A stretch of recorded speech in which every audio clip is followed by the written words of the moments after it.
ನೋಡಿ ಈ ಥರ ಇರುತ್ತೆ, ಇಲ್ಲಿ ಕಾಣ್ತಿದೆಯಲ್ಲ ಇದು ಪಿಸ್ಟುಲ, ಇದು ಇಲ್ಲಿ ಕಾಣ್ತಿದೆಯಲ್ಲ ಇದು ಪಿಸ್ಟುಲ, ಇದೊಂದು ಆಪ್ರೇಷನ್. ಇದು ದಿಸ್ ಈಸ್ ಒಂದು 25-30 ಸಾವಿರ ಆಪ್ರೇಷನ್ನು. ಇಲ್ಲಿ ಆ ರಕ್ತನಾಳನ ಉಲ್ಟಾ ತಿರುಗಿಸ್ಬಿಡ್ತಾರೆ, ಅಲ್ಲಿಗೆ ಎಂಡ್ ಮಾಡ್ತಾರೆ, ಡೆಟ್ ಎಂಡ್ ಮಾಡ್ತಾರೆ. ಓಕೆ. ಮಾಡಿದ್ಮೇಲೆ ಇಲ್ಲೊಂದು ನೀಡಲ್ ಹಾಕ್ತಾರೆ. ಓಕೆ. ಒಂದು ನೀಡಲಲ್ಲಿ ಬ್ಲಡ್ ಬರುತ್ತೆ, ಇಟ್ ಗೆಟ್ ಇನ್ ಟು ಡಯಾಲಿಸಿಸರು. ನೀವು ನೀರು ಕುಡಿತೀರಾ, ಸಾಂಬಾರು ಕುಡಿತೀರಾ, ಕಾಫಿ ಕುಡಿತೀರಾ, ಎಲ್ಲ ಹೋಗೋದು ಎಲ್ಲಿಗೆ ಅಂದರೆ ಬ್ಲಡ್ಗೆ. ಆ ಬ್ಲಡ್ಗೆ ಹೋಗಿದ್ದು ಕಿಡ್ನಿಗೆ ಹೋಗುತ್ತೆ.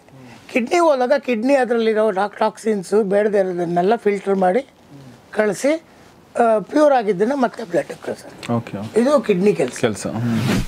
ಇನ್ನು ಆರ್ಟಿಸ್ಟ್ಗಳ ಲೆಕ್ಕದಲ್ಲಿ ತಗೋಬೇಕಂದ್ರೆ ನನ್ನ ಸ್ಕೂಲ್ ಬಂದು ಉಪೇಂದ್ರ ಸ್ಕೂಲು. ಉಪೇಂದ್ರ ಎಲ್ಲ ಗೊತ್ತು, ನನಗೆ ಪೂರ್ತಿ ಗೊತ್ತಿರೋದ್ರಿಂದ ಅವರು ಒಂದು ಅಮೌಂಟ್ ಕೊಟ್ಟಿದ್ದಾರೆ, ಅದೆಷ್ಟು ಅಂತ ನಾನು ಹೇಳಲಿಕ್ಕೆ ಇಷ್ಟಪಡಲ್ಲ.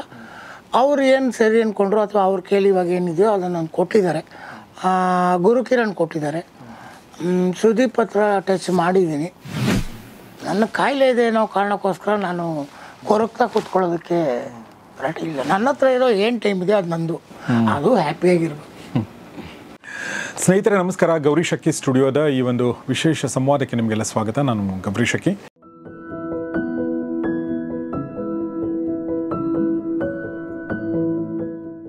ಇವತ್ತಿನ ನಮ್ಮ ಸಂವಾದದಲ್ಲಿ ಪಾಲ್ಗೊಳ್ಳೋದಕ್ಕೆ ನಮ್ಮ ನೆಚ್ಚಿನ ಅತಿಥಿ, ಕನ್ನಡ ಚಿತ್ರರಂಗದ ನಿರ್ದೇಶಕ, ನಟ, ಗಾಯಕ ಕೂಡ ಮತ್ತು ಯೂಟ್ಯೂಬ್ ಚಾನಲ್ ಮೂಲಕ ನಿಮ್ಮೆಲ್ಲರ ಮನಸ್ಸನ್ನು ಗೆದ್ದಿರುವಂಥ ನಮ್ಮ ಮುರಳಿ ಮೋಹನ್, ಸಂತ ಮುರಳಿ ಮೋಹನ್ ಅವರು ನಮ್ಮೊಂದಿಗಿದ್ದಾರೆ. ಬನ್ನಿ ಅವ್ರನ್ನ ಸ್ವಾಗತಿಸೋಣ. Sir, welcome to the show. ನಮಸ್ತೆ. ಯೂಶ್ವಲಿ ನಾವು ಮುರಳಿ ಮೋಹನ್ ಸರ್ ಸಿಕ್ಕಾಗ ಸಿನಿಮಾಗಳ ಬಗ್ಗೆ ಮಾತಾಡ್ತೀವಿ. 99% ಸಿನಿಮಾಗಳು, 99% ಅಲ್ಲ, ಒಂದು 80% ಸಿನಿಮಾಗಳು, ಇನ್ನೊಂದು 20% ಅಧ್ಯಾತ್ಮ, ಬೇರೆ ಬೇರೆ ವಿಚಾರಗಳ ಬಗ್ಗೆ ಕೂಡ ಮಾತಾಡ್ತೀವಿ. ಆದರೆ ಇವತ್ತು ಸ್ವಲ್ಪ ಮನಸ್ಸಿಗೆ ಸ್ವಲ್ಪ ಬೇಜಾರು ಮಾಡುವಂಥ, ಅಂದರೆ ಸ್ವಲ್ಪ ವಿಷಾದ ಭಾವನೆ ಉಂಟು ಮಾಡುವಂಥ ವಿಷಯದ ಬಗ್ಗೆ ಮಾತಾಡ್ತಾ ಇದ್ದೀವಿ. ಅದೇನೆಂದರೆ ಒಂದು ಅನಾರೋಗ್ಯ. ಮುರಳಿ ಮೋಹನ್ ಸರ್ ಅವ್ರಿಗೆ ಕಿಡ್ನಿ ಇಶ್ಯೂ ತುಂಬ ದಿನಗಳಿಂದ ಇದೆ.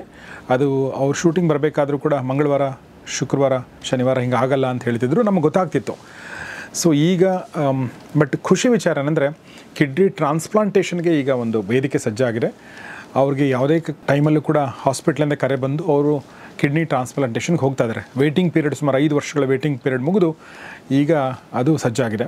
ಸೊ ಆ ಹಿನ್ನೆಲೆಯಲ್ಲಿ ಈ ಒಂದು ವಿಡಿಯೋನ ಈ ಒಂದು ಅನಾರೋಗ್ಯ ಮತ್ತು ಈ ಒಂದು ಫೇಸ್, ಇವತ್ತಿನ ಈ ಫೇಸ್ ಬಗ್ಗೆ, ಅಂದರೆ ಈ ಒಂದು ಟ್ರಾನ್ಸ್ಪ್ಲಾಂಟೇಷನ್ ಬಗ್ಗೆ ಮಾತಾಡ್ತಾ ಇದ್ದೀವಿ.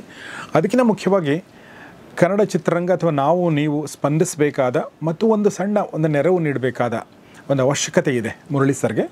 ಅದ್ರ ಬಗ್ಗೆ ಕೂಡ ನಾನು ಮಾತಾಡ್ತಾ ಇದ್ದೀನಿ. ಅದನ್ನು ಅವ್ರು ಕೇಳ್ತಾರೆ, ನಾನು ಕೇಳ್ತಾ ಇದ್ದೀನಿ. ಗೌರಿ ಶಕ್ಕಿ ಸ್ಟುಡಿಯೋ ಎಲ್ಲ ಸ್ನೇಹಿತರಿಗೆ ಮುರಳಿ ಸರ್ಗೆ ಒಂದು ನೆರವಿನ ಅವಶ್ಯಕತೆ, ದಯವಿಟ್ಟು ಅದನ್ನು ಮಾಡಿ ಅಂತ. ಅದು ಏನು ಅನ್ನೋದು ನಾನು ಮುಂದಿನ ಕೆಲವು ನಿಮಿಷಗಳಲ್ಲಿ ಹೇಳ್ತೀನಿ. ಬಟ್ ಸರ್, ಮೊದಲನೇದಾಗಿ ಹೇಗಿದ್ದೀರಿ ಸರ್ ಈಗ? ಓಕೆ. ಇಲ್ಲ, ಹೇಗಿದ್ದೀರಿ ಅಂತಂದರೆ ಇದು ನಾನು 4-5 ವರ್ಷದಿಂದ ಹೇಗಿದ್ದೀನೋ ಇವತ್ತು ಹಾಗೆ. ಓಕೆ. ಅದು ಹೋರಾಟ ಇದೆ. ಅದು ಇಷ್ಟು ದಿವಸ ಹೊರಗೆ ಹೇಳಿರಲಿಲ್ಲ. ಈಗ ಹೇಳಿರೋದ್ರಿಂದ ನಿಮ್ಮ ದೃಷ್ಟಿಕೋನ ಸ್ವಲ್ಪ ಬೇರೆ ಇರುತ್ತೆ. ನನ್ನ ದೃಷ್ಟಿಕೋನದಲ್ಲಿ ನಂದು ಏನು ಸಫರಿಂಗ್ ಇದೆಯೋ, ಏನು ಫೈಟಿಂಗ್ ಇದೆಯೋ ಅದು ನಡೀತಾನೆ ಇದೆ. 5 ವರ್ಷಕ್ಕೆ ಮುಂಚೆ 2020ರಲ್ಲಿ ಡಯಾಲಿಸಿಸ್ ಅಂತ ನನಗೆ ಬಂದಿದ್ದು. 2018ರಲ್ಲಿ ನನಗೆ ಹಾರ್ಟ್ ಇಶ್ಯೂ ಡಿಟೆಕ್ಟ್ ಆಯಿತು. ನಾನು ಬೇರೆ ಯಾವುದೋ ಕಾರಣಕ್ಕೆ ಆಸ್ಪತ್ರೆಗೆ ಹೋದಾಗ ಆಲ್ರೆಡಿ ಹಾರ್ಟ್ ಅಟ್ಯಾಕ್ ಆಗಿದೆ ಅಂದರು. ಆಮೇಲೆ ಅದನ್ನು ಚೆಕ್ ಮಾಡಿದ್ರು, ಆ್ಯಂಜಿಯೋಗ್ರಾಮ್ ಮಾಡಿದ್ರು, ಬ್ಲಾಕೇಜಸ್ ಇದೆ ಅಂದರು. ಜನರಲಿ ಇವಾಗೆಲ್ಲ ಬ್ಲಾಕೇಜಸ್ ಅಂದ ತಕ್ಷಣ ಸ್ಟಂಟ್ ಹಾಕಬೇಕು, ಅದು ಇದು ಅಂತೆಲ್ಲ ಹೇಳ್ತಾರಲ್ಲ. ನನ್ನ ಕೇಸಲ್ಲಿ ಮಲ್ಟಿಪಲ್ ಬ್ಲಾಕೇಜ್ ಇತ್ತು. So they said it is A surgery ಅಂದರೆ ಎಂಡೋಸ್ಕೋಪಿ ಮಾಡ್ಬೋದು ಅಥವಾ ಓಪನ್ ಮಾಡಬೇಕು ಅಂತಂದರು. ನಾವು ಓಪನ್ಗೆ ಪ್ರಿಫೇರ್ ಮಾಡಿದ್ವಿ. ನಾನು ಅದಕ್ಕೆ ಪ್ರಿಫೇರ್ ಮಾಡಿದೆ. ಯಾಕೆಂದರೆ ಒಂದು ಸಲ ತೆಗೆದ್ರೆ ಡಾಕ್ಟ್ರ್ ಕಣ್ಣಾರೆ ನೋಡ್ಕೋತಾರೆ, ಯಾವುದನ್ನು ಹಾರ್ಟನ್ನು ಕಣ್ಣಾರೆ ನೋಡ್ತಾರೆ. ಸೊ ವಾಟ್ ಎವರ್ ಅದ್ರದ್ದು ಏನೇ ಡಿಫೆಕ್ಟ್ಸ್ ಇದ್ದರೂ ಅವರು ರೆಡಿ ಮಾಡಿಬಿಡೋದು. ಎಂಡೋಸ್ಕೋಪಿಲಿ ಹಂಗಲ್ಲ, ಅದು ಎಲ್ಲಿ ಹೋಗುತ್ತೋ ಅದು ಅಷ್ಟು ಮಾತ್ರ ಕಾಣಿಸ್ತಾ ಇರುತ್ತೆ, ಆ ಜಾಗ ಮಾತ್ರ. So the chances of not detecting the thing that is hide ಆಗೋ ಚಾನ್ಸಸ್ ಇತ್ತು. ಸೊ ಅದನ್ನೇ ನನಗೆ ಆಗಲೇ ನೆಫ್ರಾಲಜಿಸ್ಟ್ ನನಗೆ ಹೇಳಿದರು. ಆಗಲೇ ಈ ಕಿಡ್ನಿ ವಿಷಯ ಗೊತ್ತಾಗಿದ್ದು, ಅಂದರೆ ಡ್ಯಾಮೇಜ್ ಆಗಿದೆ ಅಂತ. ಕಿಡ್ನಿ ವೀಕ್ ಆಗಿದೆ, ಡ್ಯಾಮೇಜ್ ಆಗಿದೆ, it is moving towards dialysis ಅಂತಲೇ ಡಾಕ್ಟ್ರ್ ಹೇಳಿದ್ರು. ಬಟ್ ಇವಾಗ ಹಾರ್ಟ್ ಪ್ರಾಬ್ಲಮ್ ಇರೋದ್ರಿಂದ ಅದೇ ಪ್ರಿಯಾರಿಟಿ, ಅದನ್ನೇ ಫಸ್ಟು ಡಾಕ್ಟರ್ಸ್ ಎಲ್ಲ ಹೆಂಗೆ ಅಂದರೆ ಯಾವ ಸೀರಿಯಸ್ ಇದೆಯೋ ಅದು ಫಸ್ಟ್ ಹೋಗ್ತಾರೆ, ಆಮೇಲೆ ಸಾಗೋಗುತ್ತೆ. ಸೊ ಹಾರ್ಟ್ದು ಹಾಗಾಗಿ ಬೈಪಾಸ್ ಎಲ್ಲ ಆಗಿತ್ತು. ಫೋರ್ಟಿಸಲ್ಲಿ ಮಾಡಿದೆ, ಜಾವಳಿ ಅವ್ರ ಹತ್ರ ಮಾಡಿಸ್ಕೊಂಡೆ ನಾನು, let it be the best ಅಂತ. ಸೊ ಆವಾಗ ನನ್ನ ಒಂದು ಸೇವಿಂಗ್ಸು ಏನೇನು ಎಲ್ಲ ಒಂದು 15-16 ಲಕ್ಷವರೆಗೂ ಅದು ಖಾಲಿ ಆಗೋಯ್ತು. 4 ಅಡ್ಮಿಷನ್ನು 4 ಕಡೆ, ಅದು ಬೇರೆ ಬೇರೆ ಕಾರಣಗಳಿಗೆ ಆಗೋಗಿತ್ತು. ಬಟ್ ಅದಾದಮೇಲೆ 18 ಆಯಿತು, 19 ಒಂದು ವರ್ಷ ಸ್ವಲ್ಪ ಟ್ರಾಮಲ್ಲಿದ್ದೆ ನಾನು.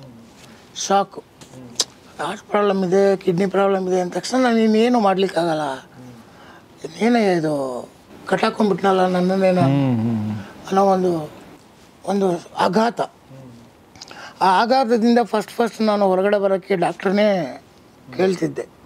ಅವರು ಕೊಡೋ ಕೆಮಿಕಲ್ ಇಂಟರ್ವೆನ್ಷನ್ ಮಾಡೋಕ್ಕೆ ನೋಡಿದ್ರು, ಅದು ಒಳ್ಳೇದಲ್ಲ. ಡಿಪ್ರೆಷನ್ಸು ಇವಕ್ಕೆಲ್ಲ ಕೊಡ್ತಾರಲ್ಲ, ಆ್ಯಂಟಿ ಡಿಪ್ರೆಸೆಂಟ್ಸು, ಅದು ಅಭ್ಯಾಸ ಆಗಿಬಿಡೋ ಚಾನ್ಸಸ್ ಇದೆ, ಅಡಿಕ್ಟ್ ಆಗೋ ಚಾನ್ಸಸ್ ಇದೆ. ಆಮೇಲೆ ನಾವು ಒಂದು ಹಂತಕ್ಕೆ ಬಂದಮೇಲೆ ತೀರ್ಮಾನ ಮಾಡಿ, ನನಗೇನು ವಿದ್ಯೆ ಗೊತ್ತಿತ್ತು ಆಧ್ಯಾತ್ಮದಲ್ಲಿ ಅದನ್ನು ಬೇರೆಯವ್ರ ಮೇಲೆ ಮಾಡೋದು ಬಿಟ್ಟು ನನ್ನ ಮೇಲೆ ಪ್ರಯೋಗ ಮಾಡೋಕ್ಕೆ ಸ್ಟಾರ್ಟ್ ಮಾಡಿದೆ. ಆ್ಯಂಡ್ ಗ್ರ್ಯಾಜುವಲಿ 5-6 ಮಂತ್ಸ್ಗೆ I came out of the all those depressions, anxiety, stress ಎಲ್ಲ ಹೊರಗಡೆ ಬಂದುಬಿಟ್ಟೆ. 18-19 ಟೈಮಲ್ಲಿ ಇದೆಲ್ಲ 19ರ ಎಂಡೊಳಗೆ, 20ರ ಮಧ್ಯದಲ್ಲಿ 22 ಡಯಾಲಿಸಿಸ್ಗೆ ಹೋಯ್ತು. ಓಕೆ. ಸೊ ಡಯಾಲಿಸಿಸ್ಗೆ ಹೋದಾಗ ಫಸ್ಟು ಅದು ಹೇಗಿರುತ್ತೆ ಅಂದರೆ ಹಾಗೆ ಹೋಯ್ತು ಅನಿಸುತ್ತೆ. Because nobody gives you hope. ಹಾಗೆ ಹೋಯ್ತು ಅಂದರೆ ಪ್ರಾಣ ಹೋಗ್ಬಿಡುತ್ತೆ, ಯಾವ ಬೇಕಾದ್ರೂ ಹೋಗ್ಬಿಡ್ಬೋದು ಆ ಥರ ಒಂದು. ಆದರೆ ಹೋಪ್ಸ್ ಯಾರು ಕೊಡಲ್ಲ ನಿಮ್ಗೆ, ಯಾರು ನಿಮ್ಗೇನಾಗಲ್ಲ ಬಿಡ್ರಿ, ಒಂದು 7-8 ವರ್ಷ ಏನೂ ಆಗಲ್ಲ ರೀ ಅಂತ ಹೇಳಲ್ಲ, ಆಗ್ಬಿಡ್ಬೋದು ಅಂತ ಅವ್ರಿಗೂ ಇರುತ್ತೆ. ಯಾಕೆಂದರೆ ಕಾರ್ಡಿಯಾಕ್ ಇಶ್ಯೂ ಬೇರೆ ಇದೆ, ಹಾರ್ಟ್ ಇಶ್ಯೂ ಬೇರೆ ಇದೆ. ಯಾಕೆಂದರೆ ಡಯಾಲಿಸಿಸ್ ಅಂತ ಇವ್ರು ಡೈರೆಕ್ಟ್ಲಿ ಗೆಟಿಂಗ್ ಇಂಟು ವೇನ್, ರಕ್ತನಾಳ, ಹೃದಯಕ್ಕೆ ನೇರವಾಗಿ ಸಂಪರ್ಕ ಇರೋ ರಕ್ತನಾಳಕ್ಕೆ ಇಲ್ಲಿ ಪಿಸ್ಟೂಲ್ ಅಂತ ಮಾಡ್ತಾರೆ. ಈ ಪಿಸ್ಟೂಲ್ ಅಂತ ಮಾಡಿ ನೋಡಿ, ಇವತ್ತು ನಾನು ಡಯಾಲಿಸಿಸ್ ಮಾಡಿಸ್ಕೊಂಡ್ಬಂದೆ ನಾನು. ನೋಡಿ ಈ ಥರ ಇರುತ್ತೆ, ಇಲ್ಲಿ ಕಾಣ್ತಿದೆಯಲ್ಲ, ಇದು ಪಿಸ್ಟೂಲ, ಇದು ಇಲ್ಲಿ ಕಾಣ್ತಿದೆಯಲ್ಲ, ಇದು ಪಿಸ್ಟೂಲ. ಇದೊಂದು ಆಪ್ರೇಷನ್, ಇದು ದಿಸ್ ಈಸ್ ಒಂದು 25-30 ಸಾವಿರ ಆಪ್ರೇಷನ್ನು. ಇಲ್ಲಿ ಆ ರಕ್ತನಾಳನ್ನ ಉಲ್ಟಾ ತಿರುಗಿಸ್ಬಿಡ್ತಾರೆ, ಅಲ್ಲಿಗೆ ಎಂಡ್ ಮಾಡ್ತಾರೆ, ಡೆಟ್ ಎಂಡ್ ಮಾಡ್ತಾರೆ. ಓಕೆ. ಮಾಡಿದ್ಮೇಲೆ ಇಲ್ಲೊಂದು ನೀಡಲ್ ಹಾಕ್ತಾರೆ. ಓಕೆ. ಒಂದು ನೀಡಲಲ್ಲಿ ಬ್ಲಡ್ ಬರುತ್ತೆ, ಇಟ್ ಗೆಟ್ ಇಂಟು ಡಯಾಲೈಸರ್, ಮಿಷಿನ್ಗೆ ಹೋಗುತ್ತೆ. ಓಕೆ. ಮಿಷಿನಲ್ಲಿ ಒಂದು ಡಯಾಲೈಸರ್ ಅಂತ ಇಟ್ಟಿರ್ತಾರೆ, ಇಷ್ಟುದ್ದ. ಓಕೆ. ರೂಲರ್ ಥರ ಇರುತ್ತೆ. ಓಕೆ. ಅದೊಂದು ಪರ್ಟಿಕ್ಯುಲರ್ ಮೆಟೀರಿಯಲಲ್ಲಿ ಮಾಡಿರ್ತಾರೆ. ಅದರಲ್ಲಿ ಕೆಳಗಡೆಯಿಂದ ಮೇಲಕ್ಕೆ ಲಿಕ್ವಿಡ್ ಹೋಗ್ತಾ ಇರುತ್ತೆ, ವಾಟರ್, ಪೊಟ್ಯಾಸಿಯಮ್, ಇನ್ನೇನೇನೋ ಕೆಮಿಕಲ್ಸ್ ಸೇರಿಸಿ ಅದು ಕೆಳಗಿಂದ ಮೇಲಕ್ಕೆ ಪಂಪ್ ಮಾಡ್ತಾ ಇರುತ್ತೆ. ಮಧ್ಯದಲ್ಲಿ ಈ ಬ್ಲಡ್ ಹೋಗುತ್ತೆ. ಓಕೆ. ಇವೆರಡರ ಮಧ್ಯೆ ಸ್ಪಂಜ್ ಥರ ಒಳಗಡೆ ಡಯಾಲಿಸರು. ಆ ಸ್ಪಂಜ್ ಥರದಿಂದ ಒಂದು ನ್ಯಾಚುರಲ್ ಒಂದು ಪ್ರಿನ್ಸಿಪಲ್ ಏನಿದೆ ಅಂದರೆ, ಜಾಸ್ತಿ ಇರೋದು ಕಡಿಮೆ ಇರೋ ಕಡೆಗೆ ಹೋಗುತ್ತೆ. ಓಕೆ.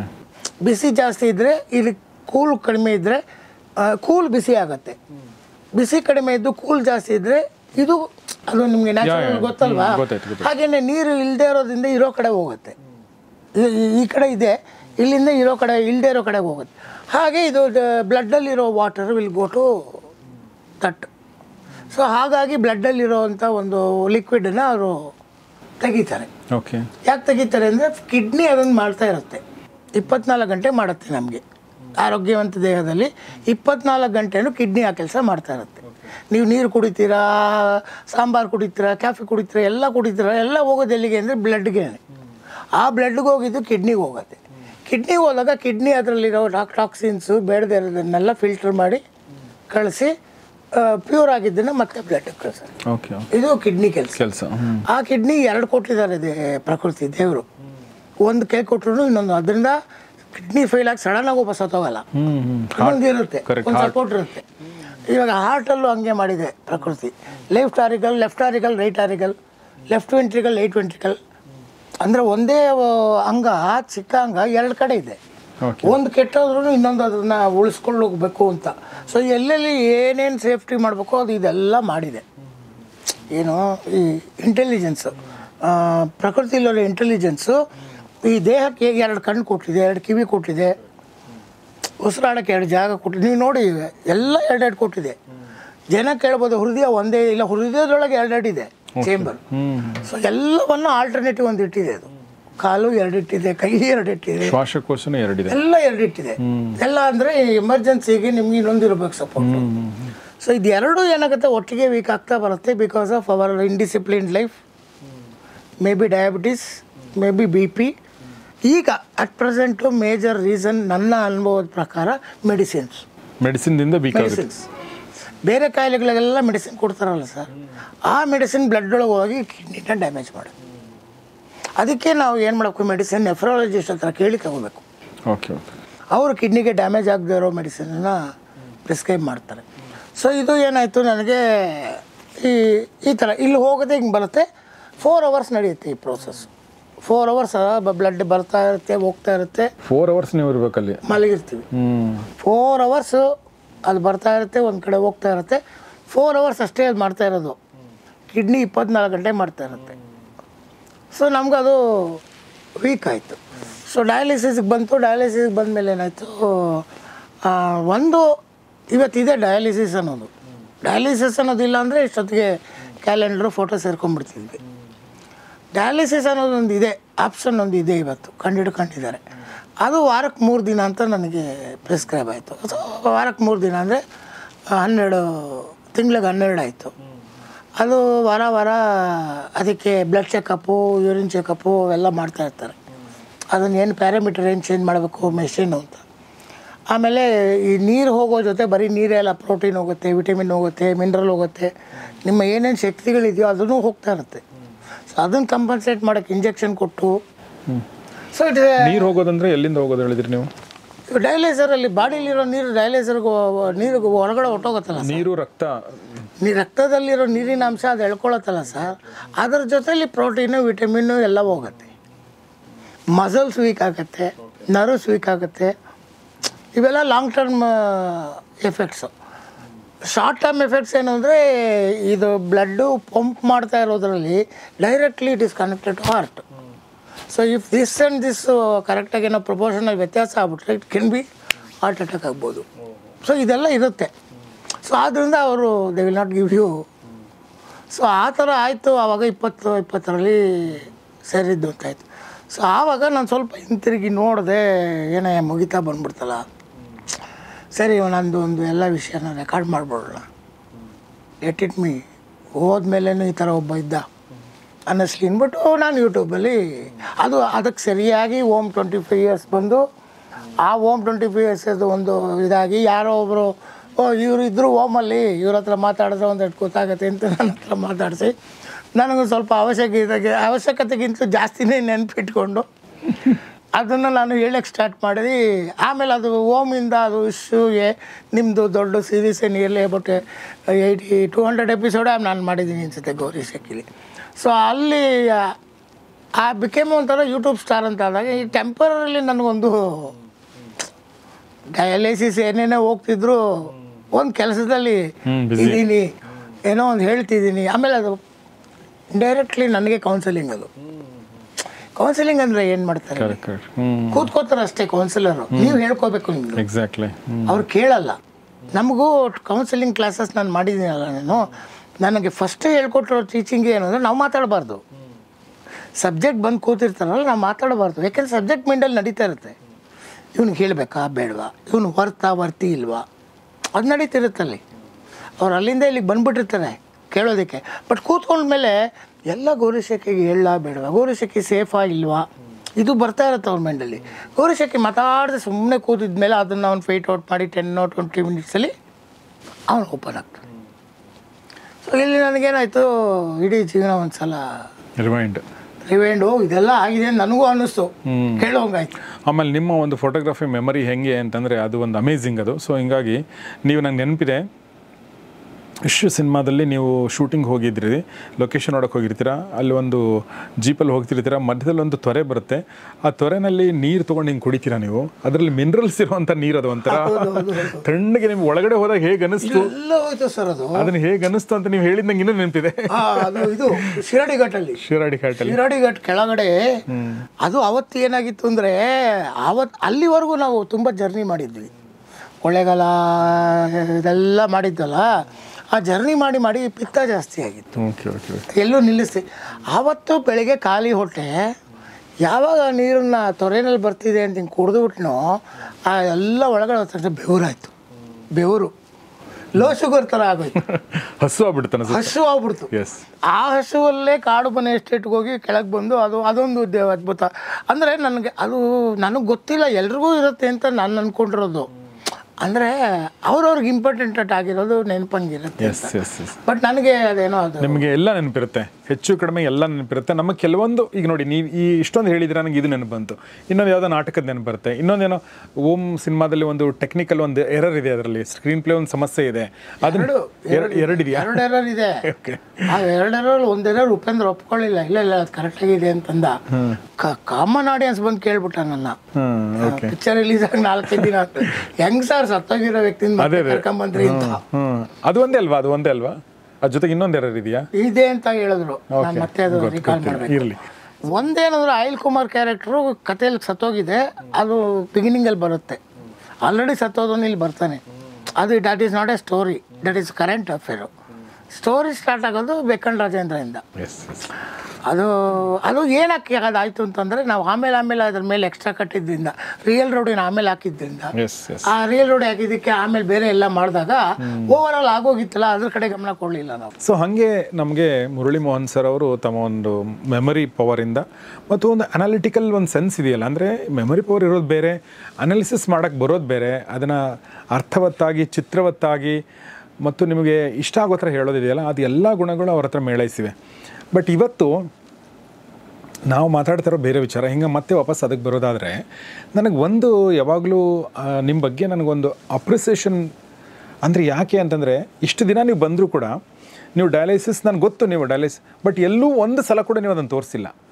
ನಿಮ್ಮ ಮುಖದಲ್ಲಾಗಲಿ ನಿಮ್ಮ ಒಂದು ಮಾತುಗಳಲ್ಲಾಗಲಿ, ಅಂದರೆ ಒಂದು ಇರುತ್ತಲ್ಲ ಸರ್ ನನಗೆ ಹಿಂಗೆ ಆಗ್ಬಿಟ್ಟಿದೆ ಅನ್ನೋದು ಇರುತ್ತಲ್ಲ, ಅದು ಒಂದು ಕ್ಷಣ ಕೂಡ ನಿಮ್ಮಲ್ಲಿ ತಿಂಗಳು ಅದು ಅಷ್ಟೇ ಹೇಳ್ತಾರೆ. ಫಸ್ಟ್ 6 ತಿಂಗಳಲ್ಲಿ ಇದು ನಾನಾಗಿ ಒಬ್ಬನೇ ಏಕಾಂಗಿಯಾಗಿ ಫೈಟ್ ಮಾಡಿ ಹೊರಗಡೆ ಬಂದ್ಬಿಟ್ಟೆ. ನಾನು ಬಂದ್ಬಿಟ್ಮೇಲೆ ಅವಾಗ ನಾನು ಒಂದು ಸ್ಟೇಟಸ್ ಆಗ್ತಿದ್ದೆ ಅವಾಗವಾಗ ಫೇಸ್ಬುಕ್ಕಲ್ಲಿ, ಸಾಯಲು ಸಿದ್ಧನಾಗಿ ಬದುಕಲು ಕಷ್ಟವಿಲ್ಲ ಅಂತ ಒಂದು ಸಲ ಹಾಕಿದೆ. ಐ ವಾಸ್ ರೆಡಿ ಅಂತ ಟುಡೇ. ಈಗ ಇವತ್ತು ಬೆಳಗ್ಗೆ ಸತ್ತರೆ ನನಗೆ ಓಕೆ, ಏನು ನೋ ಪ್ರಾಬ್ಲಮ್ ಅಂತ ಪಕ್ಕ ರೆಡಿ ಆದ್ನಲ್ಲ. ಅದಾಗಿದ ತಕ್ಷಣ ದ ಫಿಯರ್ ಆಫ್ ಡೆತ್ ಹೊಟ್ಟೋಯ್ತು.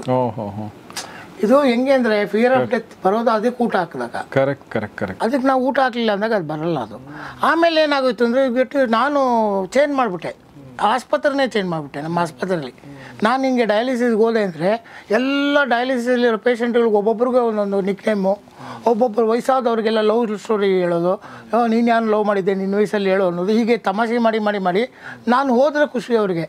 ಒಂದು 2 ಅವರ್ ಜಾಲಿಯಾಗಿರ್ತೀವಪ್ಪ. ತಿರುಗಿ ಮತ್ತೆ ಎಲ್ಲ ಹಿಂಗಿರ್ತಾರೆ ಪಾಪ, ಅವ್ರ ಮನೆಯವರು ಸೀರಿಯಸ್ ಆಗಿರ್ತಾರೆ, ಅಯ್ಯೋ ಹಿಂಗಾಗೋಯ್ತಲ್ಲ ಅಂತ. ನಾನು ಹೇಳೋದು ಇಷ್ಟೇ, ನಮಗಿಂತ ಇರೋದು ಟೈಮು, ಇಂಟೆಲಿಜೆನ್ಸು ಟೈಮ್ 2 ಸರ್ ನಮ್ಮದು. ಇವೆರಡನ್ನು ನಮಗೋಸ್ಕರ ಬಳಸ್ಕೋಬೇಕು ನಾವು. ಟೈಮ್ ಅಂತೂ ಇದೆಯಲ್ಲ ಅದು ಹೋಗ್ತಾ ಇದೆ. ಸೊ ಅದರಿಂದ ನಾನು ನಗ್ತಾ ಇರಬೇಕು. ಈಗ ನೋಡಿ ನಾವು ಶುರು ಮಾಡಿ 17-18 ನಿಮಿಷ ಆಯಿತು. ಈ ಟೈಮ್ ವಾಪಸ್ ನಮಗೆ ಬರಲ್ಲ, ನನಗೂ ಬರಲ್ಲ, ಸರ್ಗೂ ಬರಲ್ಲ, ನಿಮಗೂ ಬರಲ್ಲ. ಸೊ ಟೈಮ್ ಎಷ್ಟು ಅತ್ಯಮೂಲ್ಯ ಅನ್ನೋದು ನಿಮ್ಗೆ ಗೊತ್ತಾಗುತ್ತೆ. ಇನ್ನೊಂದು ಪ್ರಶ್ನೆ ಕೇಳೋಕ್ಕಿಂತ ಮುಂಚೆ ಮಧ್ಯದಲ್ಲೇ ನಾನು ಹೇಳ್ತೀನಿ. ಸೊ ನಾನು ಈಗಾಗಲೇ ಹೇಳಿ ಕಿಡ್ನಿ ಟ್ರಾನ್ಸ್ಪ್ಲಾಂಟ್ಗೆ ಟೈಮ್ ಬಂದಿದೆ. ಯಾವುದೇ ಕ್ಷಣದಲ್ಲೂ ಕೂಡ ಅವರಿಗೆ ಹಾಸ್ಪಿಟ್ಲಿಂದ ಕರೆ ಬಂದು ಅವರಿಗೆ ಕಿಡ್ನಿ ಟ್ರಾನ್ಸ್ಪ್ಲಾಂಟೇಷನ್ ಮಾಡಬಹುದು. ಟ್ರಸ್ಟ್ವೆಲ್ ಹಾಸ್ಪಿಟ್ಲಲ್ಲಿ ಹೆಸರು ಹೇಳ್ಬೋದಾದರೆ, ಮತ್ತು ಅದಕ್ಕೆ ಸುಮಾರು ಅಂಕಿ ಹೇಳ್ಬೋದಾದರೆ 25 ಲಕ್ಷಕ್ಕೂ ಹೆಚ್ಚು ಮೊತ್ತ ಬೇಕಾಗ್ತಾ ಇದೆ. ಸೊ ಹೀಗಾಗಿ ನಾನು ಮತ್ತೊಂದು ಸಲ ಕೇಳೋದು ಏನಂದರೆ, ಮುರಳಿ ಮೋಹನ್ ಸರ್ಗೆ ನಮ್ಮೆಲ್ಲರ ನೆರವಿನ ಅಗತ್ಯ ಇದೆ. ಇದಕ್ಕಿಂತ ಮುಂಚೆ ಕೂಡ ಪೋಸ್ಟ್ ಮಾಡಿದ್ವಿ, ಇಲ್ಲಿ ಮತ್ತೊಂದು ಸಲ ಹೇಳ್ತಾ ಇದ್ದೀನಿ, ದಯವಿಟ್ಟು ಅವ್ರಿಗೆ ನಮ್ಮ ಯೂಟ್ಯೂಬ್ ಚಾನಲ್ಲಿ 7.5 ಲಕ್ಷ ಜನ ಸಬ್ಸ್ಕ್ರೈಬರ್ಸ್ ಇದ್ದೀರಾ. ಮತ್ತು ನಮ್ಮ ಮ್ಯಾಕ್ಸಿಮಮ್ ವಿಡಿಯೋ ಏನು ನೋಡಿದ್ದಾರೆ ಅದು ಸುಮಾರು 15 ಲಕ್ಷ ಜನ ನೋಡಿದ್ದಾರೆ.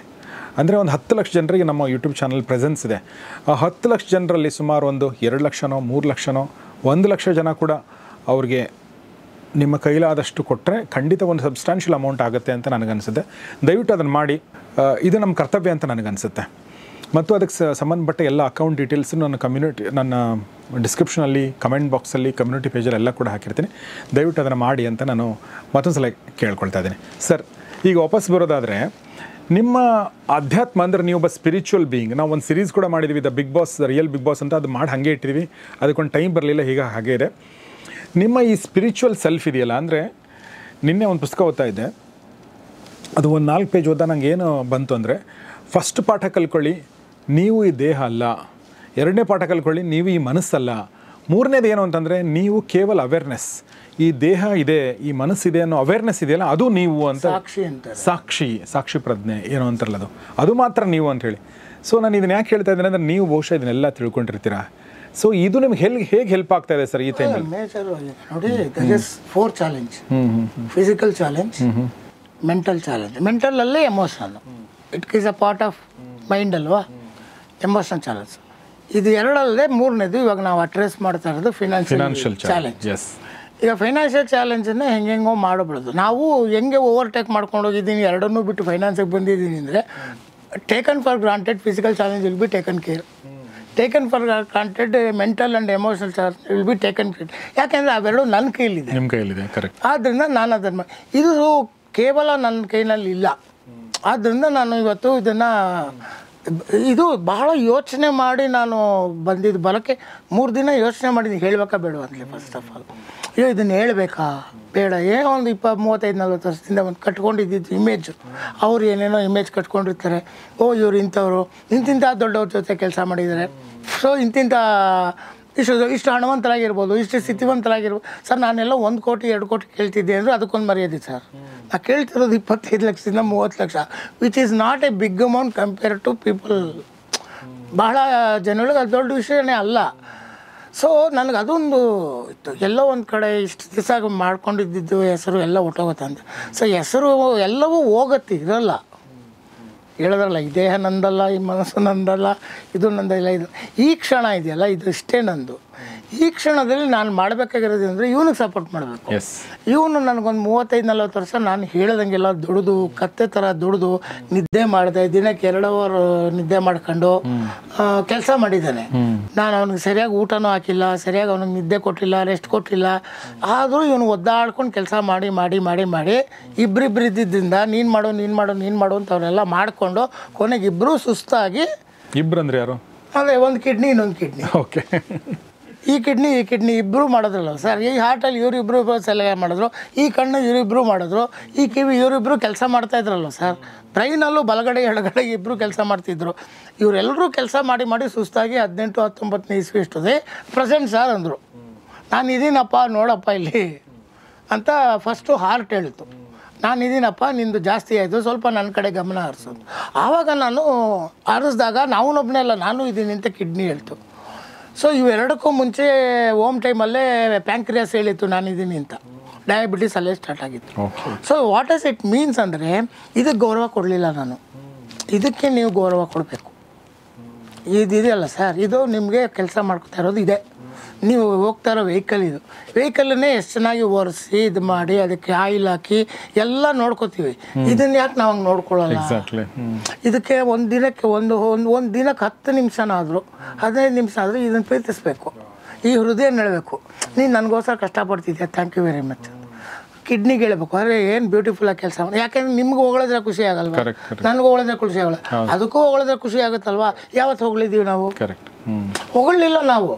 ನೀನು ಇನ್ನೂ ಮಾಡು, ಏನು ದೊಡ್ಡ ಅದು ಸುಸ್ತು ಅಂದರೆ ಏನು ಸುಸ್ತು ಅಂತ ಇದೆ ನೀನು, ಇಷ್ಟೇನಾ ನೀನು? ಅಲ್ಲ, ಅದ್ರ ಬಗ್ಗೆ ನಮಗೆ ಕೇರೇ ಇಲ್ಲ, ಕಂಪ್ಲೀಟ್ಲಿ ಕೇರ್ ಇಲ್ಲ. ಅದು ಇರೋದೇ ಅದಕ್ಕೆ. ಆ ಥರ ಅದನ್ನು ನಾವು ಬಾಂಡೆಡ್ ಲೇಬರ್ಸ್ ಥರ ಟ್ರೀಟ್ ಮಾಡಿದ್ದಕ್ಕೆ. ಆದರೂ ಪಾಪ ನಮಗೋಸ್ಕರ ಅದು 48-49 ವರ್ಷ ಕೆಲಸ ಮಾಡಿ 50ನೇ ವರ್ಷದಲ್ಲಿ ಕೈ ಎತ್ತದು ಅಲ್ವ ನಾನು ಇದ್ದೀನಿ ಅಂತ. ಅದಕ್ಕೆ ಕಾರಣ ಏನು?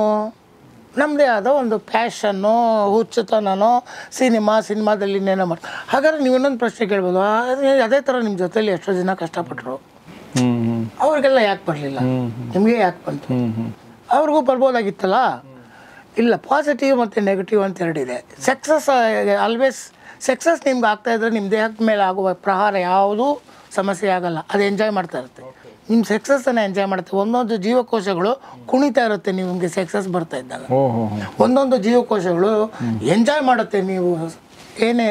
ನೀವು ಏನು ಮಾಡ್ತಿದ್ದೀರೋ ಅದು ನಿಮ್ಮ ಜೀವಕೋಶ ಮಾಡ್ತಾ ಇರುತ್ತೆ. ನೀವು ಸಫರ್ ಮಾಡ್ತಿದ್ರೆ ನಿಮ್ಮ ಜೀವಕೋಶ ಸಫರ್ ಮಾಡುತ್ತೆ. ನೀವು ಈಗ ಅಲ್ಲಿ ಹೋದ್ರೆ ನನಗೆ ಒಂದು ಹೆಸರು ಸಿಗುತ್ತೆ, ಒಂದು ಪೊಸಿಷನ್ ಸಿಗುತ್ತೆ, ಹಿಂಗಾಗತ್ತೆ ಹಂಗಾಗುತ್ತೆ ಅನ್ನೋದ್ರೆ ಅದು ಪ್ರತಿಯೊಂದು ಜೀವಕೋಶನೂ ಅದನ್ನೇ ಯೋಚನೆ ಮಾಡ್ತಾ ಇರುತ್ತೆ. ಅದನ್ನು ಮಾಡಿದ್ರೆ ನನಗೆ ಇದು ಸಿಗುತ್ತೆ ಆಗತ್ತೆ ಅಂತ. ಅಯ್ಯೋ ಸಿಕ್ಲಿಲ್ವಲ್ಲ, ಅಯ್ಯೋ ಅದಾಗಲಿಲ್ವಲ್ಲ, ಅಯ್ಯೋ ಹಿಂಗಾಗೋಯ್ತಲ್ಲ, ಹಿಂಗೆ ಏಟು ಬಿತ್ತಲ್ಲ, ಅದು ಪ್ರತಿಯೊಂದು ಜೀವಕೋಶನೂ ಅದನ್ನೇ ಹೇಳ್ತಾ ಇರುತ್ತೆ. ಸೊ ಅದು ಸಫರ್ ಆಗೋದು. ಜೀವಕೋಶಗಳು ಸಫರ್ ಆಗಿ ಅಂಗಾಂಗಗಳು ಒದೆ ತಿನ್ನೋದು. ಆದ್ದರಿಂದ ಸಕ್ಸಸ್ ಇದ್ದಾಗ ನಿಮಗೆ ಆರೋಗ್ಯದ ಸಮಸ್ಯೆ ಬರಲ್ಲ. ಸಕ್ಸಸ್ ಎಲ್ಲ ಆಗಿ ಹೋದ್ಮೇಲೆ ಮ್ಯಾನೇಜ್ ಮಾಡೋಕ್ಕಾಗದೇ ಇದ್ದಾಗ ಮತ್ತೆ ಸಮಸ್ಯೆ ಸ್ಟಾರ್ಟ್. ಎಕ್ಸಾಕ್ಟ್ಲಿ. ಅದು ನಿಮಗೆ ದೊಡ್ಡವ್ರಿಗೆ ಯಾಕೆ ಅಷ್ಟು ಇದ್ದವ್ರಿಗೆ ಈ ಕಾಯಿಲೆ ಬಂತು ಆ ಕಾಯಿಲೆ ಬಂತು ಮ್ಯಾನೇಜ್ ಮಾಡೋಕ್ಕಾಗಿರಲ್ಲ. ಸಕ್ಸಸ್ ಹೋಗ್ಬಿಟ್ಟಿರ್ತಾರೆ, ಹೋದ್ಮೇಲೆ ಮ್ಯಾನೇಜ್ ಮಾಡೋಕ್ಕಾಗಲಿಲ್ಲ, ಅದಕ್ಕೆ ಆಲ್ಟರ್ನೇಟಿವ್ ಹುಡುಕ್ತಾರೆ. How to manage your mind ಅಂತ. ಅದನ್ನು ಹೆಂಗೆ ಮಾತಾಡೋದು ಅದು ತುಂಬ ಅಟ್ಯಾಕ್ ಮಾಡುತ್ತೆ. ನಿಮ್ಗೆ ಅಟ್ಯಾಕ್ ಮಾಡಿದಾಗ ದೇ ವಿಲ್ ಗೋ ಫಾರ್ ಲಿಕ್ಕರ್ಗೆ ಹೋಗ್ಬೋದು, ಸಿಗರೇಟ್ಗೆ ಹೋಗ್ಬೋದು, ಅಥವಾ ಡ್ರಗ್ಸ್ಗೆ ಹೋಗ್ಬೋದು. ಅದನ್ನು ನಾನು ಕಣ್ಮುಚ್ಕೊಂಡಂಗೆ, ಅದು ಕಣ್ಮುಚ್ಕೊಂಡ್ಬಿಟ್ರೆ ನಂಗೆ ಏನೂ ಗೊತ್ತಿಲ್ಲ ಅಂತ. ಬಟ್ ಆ ಥರ ಅದು ಈ ಡ್ರಗ್ಸ್ ಎಲ್ಲ ತಗೊಳ್ಳೋದು ಅಂದರೆ ಏನು ಅಂದರೆ ಮನಸ್ಸಿನ ಸಮಸ್ಯೆನ ಕಣ್ಮುಚ್ಕೊಂಡ್ಬಿಡೋದು, ಬಟ್ ಸಮಸ್ಯೆ ಅಲ್ಲೇ ಇರುತ್ತೆ. ಅದಕ್ಕೆ ಆ ಥರ ಆಗಿರುತ್ತೆ. ಸೊ ದಾಟ್ ಇದು ನನಗೆ ನಿಮ್ಗೆ ಆಲ್ರೆಡಿ ನಾನು ಚಾನಲಲ್ಲಿ ನಂದು ಎಲ್ಲ ಜರ್ನಿ ಪೂರ್ತಿ ಹೇಳಿರೋದ್ರಿಂದ ನಾನು ಏನೇನು ವೆಂಟ್ ಥ್ರೂ ವಾಟ್ ಆಲ್ ಅನ್ನೋದು ಸ್ವಲ್ಪ ಕಳೆದೋದೆ ನಾನು ಮಧ್ಯದಲ್ಲಿ. ನಾನು ಎಲ್ಲೋ ಯಾರೋ ಜೊತೆ ಒಂದು ಗ್ಯಾಂಗಲ್ಲಿ ಒಂದು ಸಂಬಂಧದಲ್ಲಿ ಬಂದವನು, ಆಮೇಲೆ ನಾನು ಒಬ್ಬನಾಗೋಗ್ಬಿಟ್ನಲ್ಲ. ಒಬ್ಬನಾದಾಗ ನಾನು ಸ್ವಲ್ಪ ಹ್ಯಾಂಡಲ್ ಮಾಡೋದು ಕಷ್ಟ ಆಯಿತು. ಅದು ಓಮ್ಗೆ ಪ್ಯಾಂಕ್ರಿಯಾಸು ಸಮಸ್ಯೆ ಬಂತು. ಆದರೂ ಬಿಡಲಿಲ್ವಲ್ಲ ನಾನು ಅದನ್ನು. ಆಮೇಲೂ ಡಿಸಿಪ್ಲಿನ್ ತರಲಿಲ್ವಲ್ಲ ನಾನು. ಆಮೇಲೆ ಯಾವಾಗ ಡೈರೆಕ್ಷನ್ ಬಂದ್ಬಿಡ್ತೋ, ಡೈರೆಕ್ಷನ್ ಬಂದಮೇಲೆ ಡಿಸಿಪ್ಲಿನ್ ಕಂಪ್ಲೀಟ್ ಹೊಟ್ಟೋಯ್ತು. ಓಕೆ, ಅದು ಗೆಲ್ಲೇಬೇಕು, ಮಾಡಲೇಬೇಕು. ಆಮೇಲೆ ತಿರುಗಿ ಅಲ್ಲೂ ಹೋದೆ, ಈ ಪ್ರಾಜೆಕ್ಟ್ ಆಯಿತು ಅದಾಗ. ಸೊ ಇವೆಲ್ಲ ಏನಾಗುತ್ತೆ ಅಂದರೆ ಅಕ್ಯುಮುಲೇಟ್ ಆಗಿ ಆಗಿ ಆಗಿ ಆಗಿ ಆಗಿ ಹಂಗಾಗಿದ ಮೇಲೆ ಪರಿಣಾಮ ಬೀಳ್ತು. ಅದಾಯಿತು. ಈಗ ಫಿಸಿಕಲಿ ಇದನ್ನು ಹ್ಯಾಂಡಲ್ ಮಾಡಬೇಕು. ಒಂದು ಹ್ಯಾಂಡಲ್ ಮಾಡ್ತೀವಿ, ಡಾಕ್ಟರ್ಸ್ ಇದ್ದಾರೆ, ಸಪೋರ್ಟ್ ಕೊಡ್ತಾರೆ. ಫಿಸಿಕಲಿ ಮಾಡಿ, ಮೆಂಟಲಿ ಹ್ಯಾಂಡಲ್ ಮಾಡೋದಕ್ಕೆ ಅಧ್ಯಾತ್ಮ ಇಟ್ಕೊಂಡಿದ್ದೀನಿ, ಏನೋ ಒಂದು ಮಾಡ್ತೀನಿ. ಎಮೋಷ್ನಲಿ ನಾನು ಕಟ್ ಮಾಡ್ತಾಯಿದ್ದೀನಿ ಎಲ್ಲ ಎಮೋಷನ್ಸು, ಎಲ್ಲವನ್ನೂ ನನ್ನ ಹತ್ರ ಬರದೇ ಇರೋ ಥರ ಮಾಡ್ಕೋತಾ ಇದ್ದೀನಿ. ಯಾವ ಎಮೋಷನು, ಭಯ, ಆ್ಯಂಗ್ಸೈಟಿ ಇವೆಲ್ಲ ಅನಿಸಲ್ಲ ನನಗೆ. ಈಗ ನನಗೆ ಓಟಿಗೆ ಹೋಗೋವಾಗ ಈಗ ನಾನು ಆ್ಯಂಜಿಯೋಗ್ರಾಮ್ ಮಾಡೋಕ್ಕೆ ಹೋದಾಗ ಆರಾಮಾಗಿ ಟಿ ವಿ ನೋಡ್ಕೊಂಡು ಕೂತಿದ್ದೆ ಅಲ್ಲಿ. ನನ್ನ ಹಾರ್ಟ್ನ ನಾನು ಹೌದಾ ಹಾರ್ಟ್ ಕಾಣುತ್ತೆ. ನಿಮ್ಮ ಹಾರ್ಟ್ ಎಂಜಾಯ್ ಮಾಡ್ಬೇಕಾದ್ರೆ ನಿಮ್ಮ ಹಾರ್ಟ್ ಹೊಡ್ಕೋತಾ ಇರೋದು ಅವರೆಲ್ಲ ನೋಡ್ತಾರೆ, ಎಲ್ಲ ಹೆಂಗಿದೆ ನೋಡ್ತಾ ಇರ್ತಾರೆ. ಅದು ಫಸ್ಟ್ ಟೈಮ್ ಹೋದಾಗ ಅಲ್ಲಿ ನೋಡ್ತಿದ್ದೆ. ಈ ಸಲ ನಾನು ಅದನ್ನು ಸಿನಿಮಾ ಥರ ನೋಡ್ತಿದ್ದೆ, ನಿನ್ನ ಹಾರ್ಟ್ ನೋಡು ಹೆಂಗೆ ಹೊಡಿತಾ ಇದೆ ಅಂತ, ನಿನ್ನ ಹಾರ್ಟ್ ಎಷ್ಟು ಚೆನ್ನಾಗಿ ಬೀಟ್ ಆಗ್ತಿದೆ ಅಂತ. ಸೊ ಅದು ನನಗೆ ಬಾಧೆ ಆಗಲಿಲ್ಲ. ಇದು ಒಂದು ಹೊಸ ಎಕ್ಸ್ಪೀರಿಯೆನ್ಸು. ಈ ಓಟಿ, ಈ ಟ್ರಾನ್ಸ್ಪ್ಲಾಂಟೇಷನ್ ಓಟಿಗೆ ಹೋಗೋದು ಹೊಸ ಎಕ್ಸ್ಪೀರಿಯೆನ್ಸ್ ಆಗುತ್ತೆ. ಯಾಕೆಂದರೆ ಮೇ ಬಿ ನನ್ನ ತಿಳಿದಂಗೆ 6 ರಿಂದ 8 ಅವರ್ ಅಥವಾ 12 ಅವರ್ ನಾನು ಪ್ರಜ್ಞೆಯಲ್ಲಿ ಇರೋಲ್ಲ. ಆಮೇಲೆ ನಾನು ಪ್ರಜ್ಞೆಗೆ ಬರೋದು. ಅದು ಒಂದು ಟೋಟಲ್ ಹೊಸ ಟೆರಿಟರಿ. ಅದನ್ನು ಹೆಂಗೆ ಎಮೋಷ್ನಲಿ ಫೈಟ್ ಮಾಡ್ಕೊಂಡು, ಫೈನಾನ್ಷಿಯಲಿ ಫೈಟ್ ಮಾಡಬೇಕು ಅಂದಾಗ ನಾವು ಮಾಡಲಿಲ್ವಲ್ಲ, ದುಡ್ಡಿಗೆ ಇಂಪಾರ್ಟೆನ್ಸ್ ಕೊಡಲಿಲ್ವಲ್ಲ. ಎಕ್ಸಾಕ್ಟ್ಲಿ. ಯಾಕೆ ಎಲ್ಲೋ ಮಿಕ್ಸ್ ಆಗಿಬಿಡ್ತಾವೆ. ವೈರಾಗ್ಯ ಅನ್ನೋದು ಆಧ್ಯಾತ್ಮ, ಜೀವನ ಬೇರೆ. ಈ ನಮ್ಮಲ್ಲಿ ದೊಡ್ಡ ಸಮಸ್ಯೆ ಏನಂದರೆ ಯಾವುದಕ್ಕೂ ಪ್ರಿಸ್ಕ್ರೈಬ್ ಮಾಡಿರೋದು ಒಂದಕ್ಕೆ, ಅದು ಇನ್ನೊಬ್ಬ. ಈಗ ಕಾಮ, ಕ್ರೋಧ, ಲೋಭ, ಮದ, ಮೋಹ, ಮತ್ಸರ್ಯಗಳನ್ನು ಬಿಟ್ಬಿಡಿ ಅಂತ ಹೇಳ್ತಾರಲ್ಲ ಸರ್. ಯಾರಿಗೆ ಸರ್ ಅದು? ಯೋಗಿಗಳಿಗೆ, ಸನ್ಯಾಸಿಗಳಿಗೆ, ಆಧ್ಯಾತ್ಮ ಲೋಕಗಳಿಗೆ. ಮನೆ ಮಠದಲ್ಲಿ ಇರೋನು ಕಾಮ ಬಿಟ್ಬಿಟ್ರೆ ವಾಟ್ ಅಬೌಟ್ ದಿ ಕಾಮನೇ ನನಗೆ ಬೇಡ ಅಂದರೆ what about the recreation. Correct. ಕ್ರೋಧ ಇಲ್ಲ ಅಂದರೆ ಸೈನಿಕ ಕೊಲ್ಲೋದು ನನಗೆ ಬೇಡ ಅಂದ್ಬಿಟ್ಟು ಅವ್ನು ಬಂದ್ಬಿಟ್ಟ ಅಂದರೆ ನಿಮ್ಮ ಕತೆ ಏನಾಗುತ್ತೆ? ಲೋಭ ಇಲ್ಲ ಅಂದರೆ ವ್ಯಾಪಾರನೇ ಆಗಲ್ಲ. ಮದ ಇಲ್ಲ ಅಂತಂದರೆ ಇದೇ ಬರೋಲ್ಲ, ಹುಮ್ಮಸ್ಸೇ ಬರೋಲ್ಲ. ಮೋಹ ಇಲ್ಲ ಅಂದರೆ ಇದು ಬೇಕೇ ಬೇಕು ಅನ್ನೋದು ಇದಿಲ್ಲ ಅಂದರೆ ಜೀವನನೇ ನಡೆಯಲ್ಲ. ಮತ್ಸರ ಇಲ್ಲ ಅಂತಂದರೆ ನಿಮ್ಮಲ್ಲಿ ಕಾಂಪಿಟೇಷನ್ನೇ ಬರೋಲ್ಲ. ಎಕ್ಸಾಕ್ಟ್ಲಿ. ಕಾಮ, ಕ್ರೋಧ, ಲೋಭ, ಮದ, ಮೋಹ, ಮತ್ಸರ, ಅರಿಷಡ್ ವರ್ಗಗಳನ್ನು ಬಿಟ್ಬಿಡಿ. ಅರಿ ಅಂದರೆ ಶತ್ರು, ಷಟ್ ಅಂದರೆ 6 ಶತ್ರುಗಳನ್ನು ಬಿಟ್ಬಿಡಿ. ಯಾರಿಗೆ ಶತ್ರು? ಪ್ರಿಸ್ಕ್ರೈಬ್ ಮಾಡಿರೋದು ಡಾಕ್ಟ್ರು ಅವ್ರಿಗೆ. ಅದನ್ನು ನಾವು ಇಟ್ಕೊಂಡ್ಬಿಟ್ಟು ಇಲ್ಲಿ ಮಾಡ್ತೀವಲ್ಲ. ಈ ಥರ ನಮ್ಮ ಜೀವನದಲ್ಲಿ ಪೂರ್ತಿ ಭಾರತದಲ್ಲಿ ಯಾರಿಗೋ ಕೊಟ್ಟಿದ್ದು ಪ್ರಿಸ್ಕ್ರಿಪ್ಷನ್ನು ಯಾರಿಗೋ ಕೊಡೋದು, ಅವ್ರು ಯಾರೋ ಅದಂತ. ಹಾಗೆ ನಮ್ಮ ಜೀವನದಲ್ಲಿ ಯಾವ್ಯಾವುದೋ ಪ್ರಿಸ್ಕ್ರಿಪ್ಷನ್ನು ನಾವು ತಗೊಂಡು ಎಕ್ಸಾಕ್ಟ್ಲಿ ಅದು ನೀವು ದುಡ್ಡಿನ ಬಗ್ಗೆ ಹೇಳ್ತಾ ಇದ್ರಿ, ಭಾಳ ಒಳ್ಳೆ ಮಾತನ್ನು ಹೇಳಿದ್ರಿ ನೀವು. ಅಂತಂದರೆ ಅಧ್ಯಾತ್ಮ ಅಂತಂದರೆ ಜೀವನದಿಂದ ವಿಮುಖನಾಗೋದಂದ್ರೆ ದುಡ್ಡು ಗಳಿಸೋದಲ್ಲ. ಈ ಥರದ್ದೆಲ್ಲ ತಪ್ಪು ಕಲ್ಪನೆಗಳು ನಮ್ಮ ಮನಸ್ಸು. ವಿಮುಖನಾಗೋದೇ ಗುರಿ ಆದಾಗ ಮಾಡ್ಕೊಳ್ಳಿ. ಅದು ಗುರಿ ಆಗಿರಲ್ಲ ನಮ್ದು. ಹೌದು. ವಿಮುಖ ಆಗೋದು ಯಾವಾಗ? ಹೋಗ್ನಲ್ಲ ಅವನು ಹಿಮಾಲಯದಲ್ಲಿ ಕೂತ್ಕೋತಾನಲ್ಲ, ಅವನು ಬರೀ ಜೀವನದಿಂದ ಅಲ್ಲ, ಜೀವದಿಂದ ವಿಮುಖ ಆಗಿರ್ತಾನೆ. ಅದು ಫಸ್ಟ್ ತಿಳ್ಕೊಬೇಕು. ಜೀವನದಿಂದ ವಿಮುಖ ಆಗಬೇಕು ಅಂದರೆ ಜೀವದಿಂದ ಸತ್ರು ಪರವಾಗಿಲ್ಲ ಅನ್ನೋದಿದ್ರೆ ನೀವು ಅವೆಲ್ಲ ಮಾಡಬೇಕು. ನಾನು ಮಠ ಕಟ್ಕೋಬೇಕು, ಸನ್ಯಾಸಿ ಆಗಬೇಕು, ಅಲ್ಲೊಂದು ಪೀಠದ ಮೇಲೆ ಕೂತ್ಕೋಬೇಕು, ಅಲ್ಲಿ ತಿರುಗಿ ಆನೆಗಳು 2 ಬಂದು ನನಗೆ ಹೂವು ಹಾಕಬೇಕು, ಇವೆಲ್ಲ ನನಗಿದೆ, ನಾನು ತಿರುಗಿ ಅರಿಷಟ್ ವರ್ಗಗಳನ್ನು ಬಿಟ್ಟು ಬಿಡಿ ಅಂತ ಎದುರುಗಡೆ ಇರೋನ್ಗೆ ಹೇಳಿದ್ರೆ ಕರೆಕ್ಟ್. ಸೊ ಇಟ್ ಟೋಟಲಿ ಅದನ್ನು ಯಾಕಂಗೆ ಆಗಿತ್ತು ಅಂತಂದರೆ ಸಿಂಪಲ್ ಇಷ್ಟೇ. ಹೊರಗಡೆಯಿಂದ ಅಬ್ರಹಾಮಿಕ್ ರಿಲಿಜನ್ ಬಂತು, ಅವ್ರದ್ದು ಒಂದೇ. ಒಂದೇ ರೂಲ್ಸು, ಒಂದೇ ಇದು. ಅವ್ರು ಬರೆದಿದ್ದು ಏನಿದೆಯೋ ಅದೇ ಫೈನಲ್ಲು. ಸೊ ನಾವು ಒಂದೇ ಅಂತ ಮಾಡ್ಕೊಂಡ್ವಿ. ನಮ್ಮದು ಒಂದೇ ಅಲ್ಲ, ಒಬ್ಬೊಬ್ಬರಿಗೆ ಒಂದೊಂದು. ನಮಗೆ ಅದು ಯಾರಿಗೆ ಏನು ಹೇಳಿದ್ದಾರೆ ಅನ್ನೋದು ಅವ್ರಿಗೆ ಮಾತ್ರ ತೊಗೋಬೇಕು. ಸಂಸಾರಿಗೆ ಕೊಟ್ಟಿರೋದೇ ಬೇರೆ. ಸಂಸಾರಿ ಹೆಂಗೆ ಮಾಡಬೇಕು ಹಾಗಂತಂದ್ಬಿಟ್ಟು ಸಂಸಾರಿ ಅಧ್ಯಾತ್ಮ ಮಾಡಬೇಡ ಅಂತಿಲ್ಲ.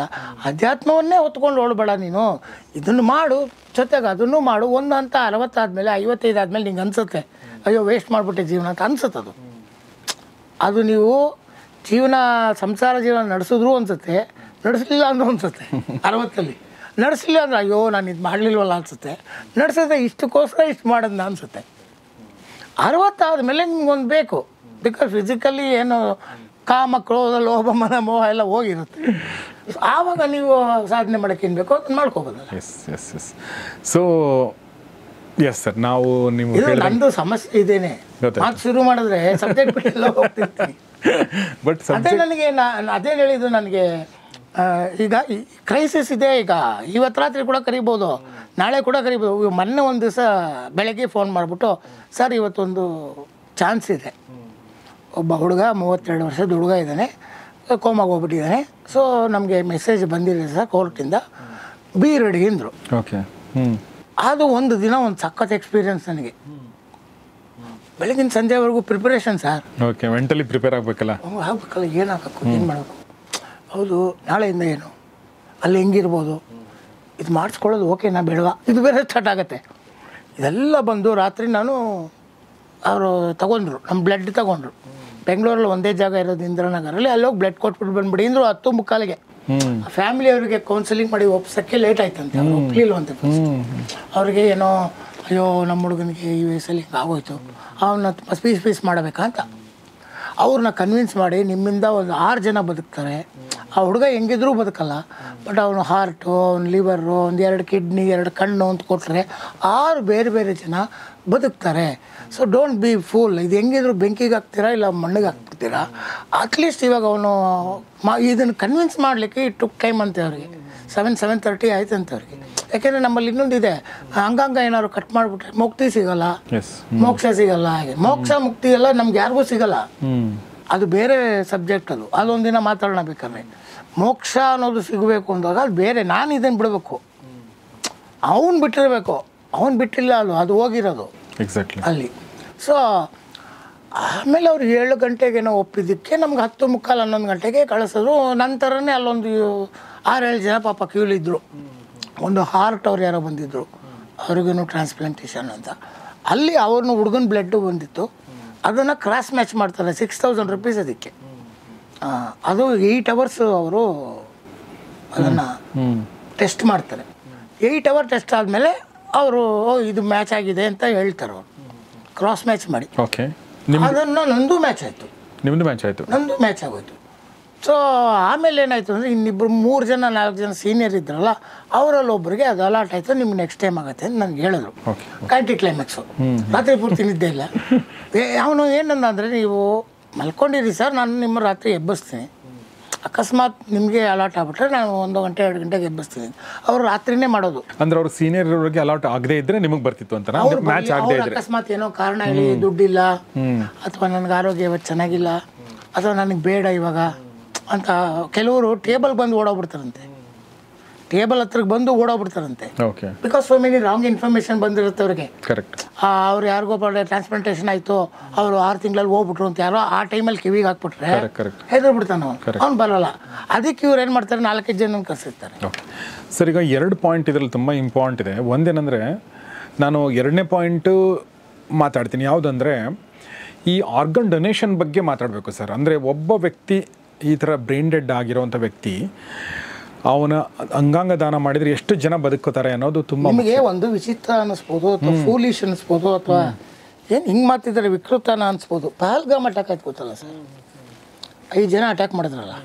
ನನಗೇನು ಅನಿಸ್ತಿತ್ತು ಗೊತ್ತಾ, ಈ 5 ಜನ ಹಿಡಿದು ನೇಣಾಕ್ಬಾರ್ದು, ಒಂದೊಂದು ಅಂಗ ತಗೊಂಡ್ಬಿಡ್ಬೇಕು. ಎಲ್ಲ ಅಂಗ ತೊಗೊಂಡ್ಬಿಡ್ಬೇಕು. ಅದೇ ಸರ್, 6 ಅಂಗ ಇದೆಯಲ್ಲ ಸರ್, ಲಿವರು, 2 ಕಿಡ್ನಿ, 2 ಕಣ್ಣು, ಹಾರ್ಟು ತಗೊಂಡು ಇಮ್ಮಿಡಿಯೇಟ್ ಅವ್ರದ್ದೇನು ಬ್ಲಡ್ ಇದೆಯೋ ಅದು ಬ್ಲಡ್ ಅಷ್ಟೂ ಒಂದು ಕವರ್ಗೆ ಹಾಕೊಂಡ್ಬಿಟ್ಟು ಬ್ಲಡ್ಡು ಎಲ್ಲ 6 ಜನ ಸಾಯಿಸಿದ್ರು. ಅವರು ಎಷ್ಟು ಜನ ಸಾಯಿಸಿದ್ರು? 26 ಜನರನ್ನ. 5 ಜನನ 6 ಜನನ ಅವರು 5 ಜನ. 5 ಜನ ಅಲ್ಲಿ 7 ಜನ ಒಬ್ಬನಿಂದ 7 ಜನಕ್ಕೆ ಲೈಫ್ ಸಿಕ್ಕಿದ್ರೆ ಎಷ್ಟು ಜನಕ್ಕೆ ಸಿಕ್ತು? 35 ಜನ ಇಂಡಿಯನ್ಸ್ ಬದುಕೋದು. ಕರೆಕ್ಟ್. ಹೆಂಗೆ? ಓಹೋ ಕರೆಕ್ಟ್ ಕರೆಕ್ಟ್. ಇನ್ನನ್ನು ನಾನು ಸಾಯಿಸ್ತೀನಿ. ಹೆಂಗೆ ಸಾಯಿಸ್ತೀನಿ ಅಂದರೆ ಒಂದೊಂದೇ ಕಿತ್ಕೊಂಡು ಸಾಯಿಸ್ತೀನಿ. ನಿನ್ನಿಂದ ನಮ್ಮ ದೇಶದವನು ಒಬ್ಬನಿಗೆ 7 ಅಂತ ನಾನು ಯಾಕೆ ಹೇಳಿದೆ ಅಂದರೆ 2 ಕಿಡ್ನಿ, 1 ಹಾರ್ಟು, 1 ಲಿವರು, 2 ಕಣ್ಣು, 6 ಬ್ಲಡ್ಡು. ಆ ಬ್ಲಡ್ಡು ಯಾರಿಗೂ ಕೊಡ್ಬೋದಲ್ಲ. Correct correct. ಅಲ್ಲಿಗೆ ಮುಗೀತು. ಅವನು ಉಳ್ಕೊಳ್ಳೋದು ಬೋನು. ಆ ಬೋನನ್ನೇ ಯಾವ್ದಾದ್ರು ನಾಯಿಗೆ ಹಾಕ್ಬಿಡಿ. ಕರೆಕ್ಟ್. ಆ ನಾಯಿ ಬದುಕೊಳ್ಳುತ್ತೆ. ನನಗೆ ಅನ್ನಿಸ್ತಾವತ್ತು. ಆವತ್ತೇನೋ ಅಕ್ಕಪಕ್ಕದಲ್ಲೇ ಇದಾಗಿತ್ತು. ಅರೆ ಹಿಂಗೆ ಮಾಡಿಬಿಟ್ರೆ ಚೆನ್ನಾಗಿತ್ತಲ್ಲ, ಯಾಕೆ ಸುಮ್ಮನೆ ಅವ್ರನ್ನ ಹೋಗಿ ನೇಣಾಕ್ತಾರೆ? ಯಾರಿಗೂ ವೇಸ್ಟು. ಆ ಹೆಣ ನಿಂತ್ಕೊಂಡೋಗಿ ಅವನೇನೋ ಒಂದು ಗೋರಿ ಮಾಡ್ಕೋತಾನೆ. ಅವೆಲ್ಲ ಬೇಡ. 5 ಜನನ ಮಲಗಿಸ್ಬಿಟ್ಟು ಹಣ ಹಾಫ್ ಆನ್ ಅವರಲ್ಲಿ ನಿಮ್ಗೆ ಏನಾಗುತ್ತೆ ಗೊತ್ತಾ ಅಂತ ಹೇಳಬೇಕು ಅವನಿಗೆ. ನಿನ್ನೊಂದು ಕಿಡ್ನಿ ತೊಗೋತೀವಿ ಇವಾಗ ನೋಡಿ ಬದುಕಿರು. ಕಿಡ್ನಿ ತಗೊಳ್ಳೋವಾಗ ಅವನು ಅವರಾಗಿರ್ಬೇಕು. ಇದು ತಗೊಳ್ಳೋ ಅವ್ರ ಹಾರ್ಟ್ ತೆಗೆದ್ಮೇಲೆ ಅವ್ನಿಗೆ ಹೋಗ್ಬೇಕು. ಓಕೆ. ಪನಿಷ್ಮೆಂಟು ಕೊಟ್ಟಂಗಿರುತ್ತೆ. ಇಲ್ಲಿ 7 ಜನ 5 35 ಜನ ಬದುಕಿದ್ರು 26 ಜನಕ್ಕೆ. ಇಲ್ಲ ಭಾಳ ಚೆನ್ನಾಗಿದೆ ಐಡಿಯಾ. ವಿಕೃತ ಅನ್ನಿಸ್ತು ನನಗೆ. ಆಮೇಲೆ ಇಲ್ಲ ಇದೇನೋ ಬರೆದು ಕಳಿಸ್ಬಿಡ್ಬೇಕು ಮೋದಿಗೆ ಅನ್ನಿಸ್ತು. ಈಗ ಮಾಡ್ರಿ ಅವ್ರು ನನ್ನ ಮಕ್ಕಳ 5 ಜನ ಸಿಕ್ಕಿದ್ರೆ ಏನು ಬೇಡ, ಎಲ್ಲ ಅಂಗಾಂಗಗಳು ಎಲ್ಲ ಬರೆಸ್ಬಿಟ್ಟು ಆರೋಗ್ಯ ಅವಶ್ಯಕತೆ ಇರೋರು ಕೊಟ್ಬಿಡೋಣ ನಮ್ಮ ದೇಶದಲ್ಲಿ. ಇಲ್ಲ ಬಟ್ ಇದರಿಂದ ಒಂದು ಅರ್ಥ ಆಗೋದೇನೆಂದ್ರೆ ನಮ್ಮ ದೇಶದಲ್ಲಿ ಎಷ್ಟು ಜನರಿಗೆ ಆರ್ಗನ್ ಅವಶ್ಯಕತೆ ಇದೆ ಅಂತ ಗೊತ್ತಾಗ್ತಾ ಇದೆ ಅಲ್ವಾ? ಮತ್ತು ಎಷ್ಟು ಜನ ಪ್ರತಿದಿನ ಸಾಯ್ತಾರೆ, ಆದರೆ ಎಷ್ಟು ಅವೇರ್ನೆಸ್ ಕಡಿಮೆ ಇದೆ. ಸೊ ಇದ್ರ ಬಗ್ಗೆ ಏನು ಹೇಳಕ್ಕೆ ಇಷ್ಟಪಡ್ತೀರಿ ಸರ್ ಜನರಿಗೆ? ಅಂದರೆ ಈಗ ನೀವು ಹೇಳಿದ್ರಲ್ಲ ಮೋಕ್ಷದಿರಬಹುದು ಅಥವಾ ಮೋಕ್ಷ ಇಲ್ಲದೆ ಇದ್ರೂ ಕೂಡ ಜನರಿಗೆ ತಮ್ಮ ರಿಲೇಟಿವ್ಸ್ನ ಬಾಡಿ ಕೊಯ್ತಾರೆ ಅಂತಲೇ ಇಷ್ಟ ಆಗಲ್ಲ. Misconception. If I am not this body, how can I be my eyes are my kidney? ಈ ದೇಹನೇ ನಾನಲ್ಲ ಅಂದಮೇಲೆ ಈ ಕಿಡ್ನಿ ನಾನಾ? ಜೀವಂತವಾಗಿರೋವರೆಗೂ ಇವೆಲ್ಲವೂ ನನಗೆ ಸಲಕರಣೆಗಳು. ಅವನ ಪ್ರೀತಿಯಿಂದ ನೋಡ್ಕೋಬೇಕು ನಾನು. ಒನ್ಸ್ ಬ್ರೈನ್ ಡೆಡ್ ಆಗೋಗ್ಬಿಟ್ರೆ, ಬ್ರೈನ್ ಡೆಡ್ ಹತ್ರ ಮಾತ್ರ ತೊಗೊಳ್ಳೋದು, ಸತ್ರ ತೊಗೊಳ್ಳಲ್ಲ. ಇದೊಂದು ವಿಷಯ ತಿಳ್ಕೊಳ್ಳಿ. ರೋಡಲ್ಲಿ ಆಕ್ಸಿಡೆಂಟ್ ಆಗೋಗ್ಬಿಡ್ತು, ಸತ್ತೋಗ್ಬಿಟ್ಟು ಆ ಕಿಡ್ನಿ ಎತ್ಕೋಬೋದು ಅಲ್ಲ. It is not that. ಈ ಶುಡ್ ಬಿ ಅಲೈವ್. ಬದುಕಿರಬೇಕು ಆತ. ಬ್ರೈನ್ ಡೆಡ್ಡೋ ಕೋಮಾನೋ ಇರಬೇಕು. ಓಕೆ. ಅವ್ರ ಫ್ಯಾಮಿಲಿ ಅವರು ಒಪ್ಕೋಬೇಕು. ಹಾರ್ಟ್ ಅಟ್ಯಾಕ್ ಆದರೂ ಬದುಕಿರಬೇಕು. ಓಕೆ. ಬದುಕಿರಬೇಕು ಅಂದರೆ ಬಾಡಿನಲ್ಲಿ ಚೈತನ್ಯ ಇರಬೇಕು. ಅದು ಓಡ್ತಿರ್ಬೇಕು ರಕ್ತ. ಆವಾಗ ಆ ರಕ್ತನ ತಗೊಂಡು ಎಲ್ರಿಗೂ ಕ್ರಾಸ್ ಮ್ಯಾಚ್ ಮಾಡಿ ಆಮೇಲೆ ಅದನ್ನು ಒಂದೊಂದೊಂದೊಂದೇ ತಗೋತಾರೆ. ಮೋಕ್ಷಕ್ಕೂ ಇದಕ್ಕೂ ಸಂಬಂಧ ಇಲ್ಲ. ಮೋಕ್ಷ ಅನ್ನೋದು ಅದು ಏನಂತಾರೆ ಅಸ್ತಿತ್ವದ ಮನಸ್ಸು, ಅದಕ್ಕಿಂತಲೂ ಮೇಲೆ ಪ್ರಜ್ಞೆಗೆ ಸಂಬಂಧಪಟ್ಟ ವಿಷಯ. ಅದು ದೇಹಕ್ಕೂ ಮನಸ್ಸಿಗೂ ಸಂಬಂಧಪಟ್ಟಿದ್ದಲ್ಲವೇ ಅಲ್ಲ ಮೋಕ್ಷ ಅನ್ನೋದು. ದೇಹ ಮನಸ್ಸನ್ನು ಬಳಸ್ಕೋಬೋದು ಮೋಕ್ಷಕ್ಕೆ. ಆ ಪ್ರೋಸೆಸ್ಗೆ ನೀವು ಕ್ರಿಕೆಟ್ ಆಡಬೇಕು ಅಂದರೆ ಬಾಡಿ ಬೇಕು. ಕ್ರಿಕೆಟೇ ಬಾಡಿ ಅಲ್ಲ. ಎಸ್. ಸೊ ಆ ದೃಷ್ಟಿಯಿಂದ ದಯವಿಟ್ಟು ಇದನ್ನು ನಿಮ್ಮ ಸ್ನೇಹಿತರೊಂದಿಗೆ ಶೇರ್ ಮಾಡಿ. ಆರ್ಗನ್ಸ್ ಕೊಡಿ, ಆರ್ಗನ್ಸ್ ಡೊನೇಟ್ ಮಾಡಿ. ಸುಲಭವಾಗಿ ಎಲ್ಲರೂ ಮಾಡ್ತಾ ಇರೋದು ಕಣ್ಣು.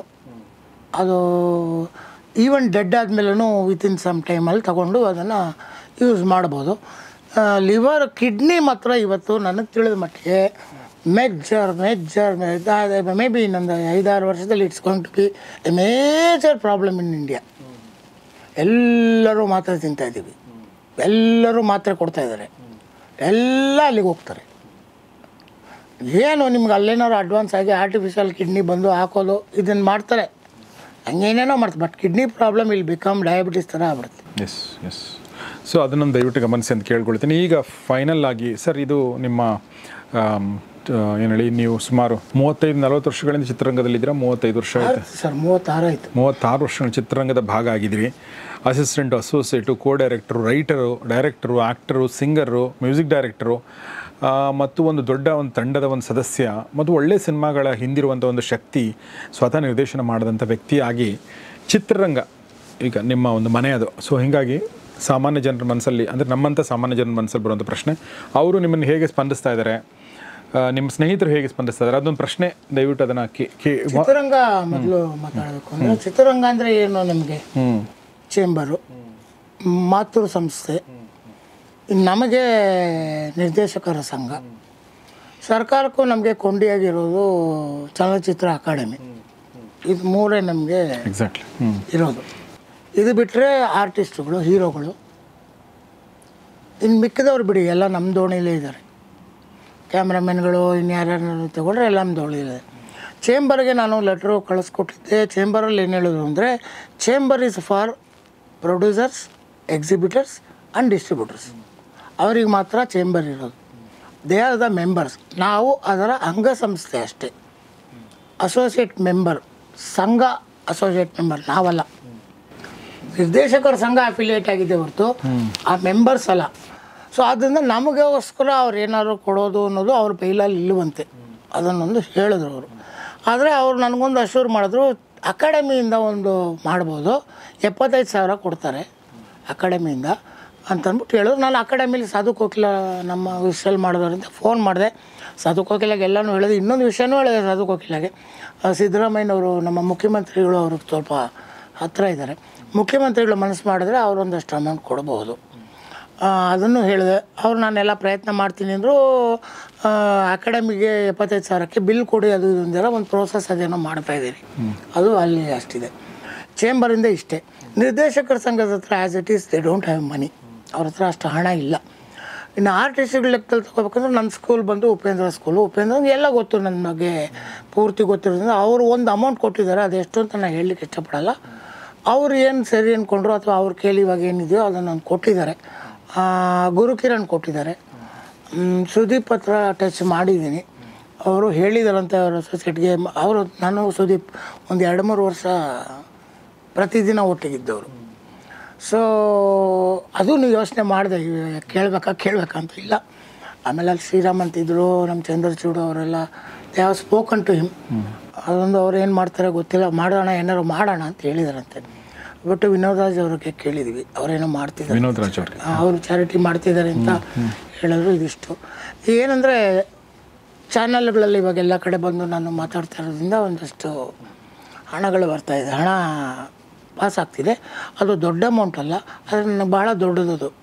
ಬಿಕಾಸ್ ಯಾರೋ ನನಗೆ ಗೊತ್ತಿಲ್ಲದೆ ಎಲ್ಲೋ ಇರೋರು ನನಗೋಸ್ಕರ 50 ರೂಪಾಯಿನೋ 100 ರೂಪಾಯಿನೋ 1000 ರೂಪಾಯಿನೋ ಹಾಕೋದು ಇದೆಯಲ್ಲ, ಅದು ಅವರೆಲ್ಲ ನನ್ನ ಜೊತೆಲಿದ್ದಾರೆ ಅಂತ ನನಗೆ ಒಂದು ಸ್ಥೈರ್ಯ ಕೊಡುತ್ತೆ. ಎಕ್ಸಾಕ್ಟ್ಲಿ. ಆದರೆ ಏನಯ್ಯ ಇದು, ನಾನೇನು ಏನೂ ಅಲ್ಲವಲ್ಲ ನಾನು. ವಾಟ್ ಎವರ್ ವಿ ಸೇ, ನಮ್ಮ 36 ವರ್ಷ 40 ವರ್ಷ ಎಲ್ಲ ಲೆಕ್ಕ ಬರಲ್ಲ. 3 ವರ್ಷ ಇದ್ರೂ ಕಾಂತಾರ ಮಾಡಿದರೆ, ಬಾಹುಬಲಿ ಮಾಡಿದರೆ ಲೆಕ್ಕ ಬೇರೆ. ಅದು ಮಾಡಿದರೆ ಇಲ್ಲಿ ಕೂತ್ಕೊಳ್ಳೋ ಅವಶ್ಯಕತೆಯೇ ಇಲ್ಲ. ಆದರೆ ಪಾಪ ಎಲ್ಲೋ ಇರೋರು ಸ್ಪಂದಿಸ್ತಿದ್ದಾರೆ, ನನ್ನ ಬಗ್ಗೆ ಇದು ಮಾಡ್ತಿದ್ದಾರೆ. I don't take the money quantity, ಇಷ್ಟು ಹಣ ಅಷ್ಟು ಹಣ ಅನ್ನೋದಕ್ಕಿಂತಲೂ ಅವರು ತೋರಿಸ್ತಾ ಇರೋ ಕಾಳಜಿ ನನಗೆ ಒಂದು ಸ್ವಲ್ಪ ಟಾನಿಕ್. ಅದು ನನ್ನನ್ನು ಇಲ್ಲಿಂದ ಇನ್ನೂ 6 ತಿಂಗಳು 1 ವರ್ಷ ನನ್ನ ಎತ್ಕೊಂಡು ಹೋಗೋಕ್ಕೆ ಸ್ಫೂರ್ತಿ ಕೊಡ್ತದೆ. ಇದು ಬಿಟ್ಟರೆ ಇನ್ನೇನು ಅಷ್ಟೇ. ಹೀರೋಗಳು ಕೆಲವು ಕಾಂಟ್ಯಾಕ್ಟ್ ಮಾಡಿದ್ದೀನಿ, ಮತ್ತು ಕೆಲವು ಪೊಲಿಟಿಷನ್ಸ್ ಟಚ್ ಮಾಡ್ತಾಯಿದ್ದೀನಿ. ಮುಖ್ಯಮಂತ್ರಿಗಳಿಗೆ ಸಂಬಂಧಪಟ್ಟಂಗೆ ನಾನು ಸಾರಾ ಗೋವಿಂದು ಸರ್ನ ಭೇಟಿ ಮಾಡಿದೆ. ಅವ್ರನ್ನ ಭೇಟಿ ಮಾಡಿದ್ರೆ ನನಗೆ ಅವ್ರು ಸ್ವಲ್ಪ ಇಂಡಸ್ಟ್ರಿ ಸಮಸ್ಯೆಗಳಿಗೆ ಪಟ್ಟಂತ ಈ ಥರ ಅನಂತ್ ಪಿ ರಾಜುವಿಗೆಲ್ಲ ಸ್ಟ್ರೋಕ್ ಆದಾಗೆಲ್ಲ ಸ್ವಲ್ಪ ಅವರು ಪಾಪ ಮಾಡಿಕೊಟ್ಟಿದ್ದಾರೆ. ಸೊ ನಾನು ಅವ್ರಿಗೆ ಒಂದು ಸಿನಿಮಾಗೆ ಬರೆದಿದ್ದೀನಿ, ಲಾಲಿಯಾಡು ಬರೆದಿದ್ದೀನಿ. ಸೊ ನಾನು ಹೋದಾಗ ಚೆನ್ನಾಗಿ ಮಾತಾಡಿಸಿದ್ರು. ಏನು ಮಾಡ್ತಿದ್ದೆ ಇವಾಗ ಮುರಳಿ ಅಂದರು. ಎಲ್ಲಿ ಸರ್ 4-5 ವರ್ಷದಿಂದ ಸಂಬಳನೂ ಇಲ್ಲ, ಕೆಲಸನೂ ಇಲ್ಲ, ಹಳೆ ನಿರ್ಮಾಪಕರು ಸಿನಿಮಾ ಮಾಡ್ತಿಲ್ಲ, ಹೊಸಬರು ನಮ್ಮನ್ನು ಕೂಡಿಸ್ಕೊಳ್ಳಲ್ಲ. ಸೊ ಆ್ಯಕ್ಟಿಂಗ್ ಮಾಡ್ತಾಯಿದ್ದೀನಿ, ಅದು ಇದು ಮಾಡ್ತಿದ್ದೀನಿ ಸರ್ ಅಂತ ಇಲ್ಲ ಹೇಳಿದೆ. ಬಟ್ ಸೋರ್ಸ್ ಇಲ್ಲ ಸರ್, ಇಲ್ಲ ನಾನು ಮುಖ್ಯಮಂತ್ರಿಗಳ ಹತ್ರ ಮಾತಾಡ್ತೀನಿ, ಒಂದು ಸಲ ಅಪಾಯಿಂಟ್ಮೆಂಟ್ ತೊಗೋತೀನಿ, ಇನ್ನೂ ಕರಿತೀನಿ, ಕರ್ಕೊಂಡು ಹೋಗ್ತೀನಿ ಅಂತ ಹೇಳಿದ್ದಾರೆ. ಅದಕ್ಕೆ ಬೇಕಾದಂಥ ಕೆಲವು ಡಾಕ್ಯುಮೆಂಟ್ಸ್ಗಳೆಲ್ಲ ರೆಡಿ ಮಾಡೋದು ಇದು ನಡೀತಿದೆ. ಸಮ್ವೇರ್ ಅದೇ ಒಂದು 15-20ವರೆಗೂ ಅಂತೂ ಸ್ವಲ್ಪ ಬೇಕಾಗಬಹುದು. ನಿಮ್ಮ ಜೋಗಿ ಪ್ರೇಮ್ ಅವ್ರಿಗೂ ಟಚ್ ಮಾಡಿ ಕಾಂಟ್ಯಾಕ್ಟ್ ಮಾಡಿದೆ. ಆಮೇಲೆ ನಾವು ಸ್ವಲ್ಪ ಬ್ಯುಸಿ ಇದ್ದಾರೆ, ಸಿಕ್ಕಲಿಲ್ಲ. ಮಳವಳ್ಳಿ ಸಾಯಿ ಕೃಷ್ಣ ನನಗೋಸ್ಕರ ತುಂಬ ಕಷ್ಟಪಡ್ತಾ ಇದ್ದಾರೆ, ಕಮ್ಯುನಿಕೇಟ್ ಮಾಡಿ ಅವರು ಎಲ್ಲ ಮಾಡ್ತಾ ಇದ್ದಾರೆ ಪಾಪ. ಅವ್ರ ಆಫೀಸಲ್ಲಿ ಕೂತ್ಕೊಂಡೆ ಅವರೇ ನನಗೆ ಬಲವಂತ ಮಾಡಿದ್ದು, ಗೋ ಇನ್ ಟು ಪಬ್ಲಿಕ್ ಅಂತ. ಇಲ್ಲ ನೀವು ಹೋಗಿ ಸರ್, ನಿಮ್ಗೆ ಇವಾಗ ಹೋಗ್ತೀನಿ, ಯಾವಾಗ ಹೋಗ್ತೀರಾ, ಹೋಗಿ ನಿಮ್ಮ ಕಷ್ಟದಲ್ಲಿರೋವಾಗ ಹೇಳ್ಕೊಳ್ಳಿ. ಯಾರೋ ನಿಮಗೆ ನಿಮ್ಮ ಇರೋರು ಕಾಡ್ತಾರೆ, ಅದೊಂದು ಸ್ವಲ್ಪ ಆದರೂ 10,000 ಬಂದರೂ ಉಪಯೋಗ ಆಗುತ್ತಲ್ವ ಸರ್, ಯಾವುದೋ ಒಂದು ದಿವಸಕ್ಕಾದ್ರೂ ಆಗುತ್ತಲ್ವ ಸರ್ ಯಾವುದಕ್ಕೂ ಅಂತಂದರು. ಅದು ಅವರೇ ಎಲ್ಲ ಮಾಡಿ, ಅದು ಸಂಘಕ್ಕೆ ಕೊಟ್ಟಿದ್ದ ಲೆಟ್ರು ವಾಟ್ಸಪ್ಪಲ್ಲಿ ಬಂದು, ವಾಟ್ಸಪ್ಪಿಂದ ಅದು ಹಂಗಾಯ್ತು. ಆಮೇಲೆ ಅವ್ರು ನಿಮ್ಮ ಹತ್ರ ಮಾತಾಡಿದ್ರು, ಯಾವಾಗ ನಿಮ್ಮದು ಇದರಲ್ಲಿ ಬಂದ್ಬಿಡ್ತು, ನ್ಯೂಸ್ ಬಂತು, ಎವ್ರಿಬಡಿ ಸ್ಟಾರ್ಟೆಡ್ ಲುಕಿಂಗ್. ಆಮೇಲೆ TV 9 ಅವ್ರದ್ದು ಅವರು ಮಾಡಿದರು. ಸೊ ಬಾಟಮ್ ಲೈನ್ ಇಷ್ಟೇ, ಎಲ್ಲರ ಕಡೆಯಿಂದಲೂ ಜನಗಳ ಹತ್ರಕ್ಕೆ ಹೋಗ್ತಾಯಿದ್ದೀನಿ.